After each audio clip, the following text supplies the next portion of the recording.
Dito tayo banda na po guys, no? Ayan o, yung plaza o. May mga instant, tanim. Oh. So pag natapos pala yan, ang ganda na yan tingnan. Oh, ayan yan dyan o, nire-repair eh. Ayan o, the last time, inulit lang siya kasi parang may mali. No? Hindi medyo maayos. So, after nyan, gaganda na yan. So, dito tayo banda. Dito ako banda, guys, oh. Dyan, oh. Yung puno na yan.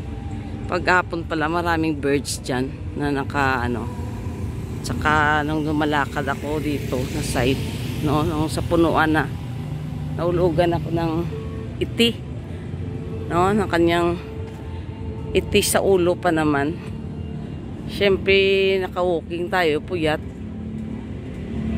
After, naligo na rin ako pag uwi ko kay ayan o, yung puno kaya paghapon medyo wag ka nang dumaan dyan, likay-likay ka na, no? Dito ka sa kabila. Ang dami kasing mga birds dito paggabi guys, nasa kuryente, marami yan sila. So pag hindi ka watchful, may iitihan ka talaga. Ayan o, paggabi fountain yan dyan. Morning. So ngayon dito tayo mag-walking banda. No? Ayan o. Doon yung simbahan. May misa ngayon. 6 pag kasi everyday. 6 o'clock yung mass. Everyday yan.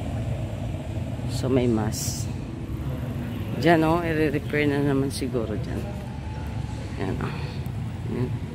City mini forest. Pero i-repair na yan. Mga kao dyan o, yung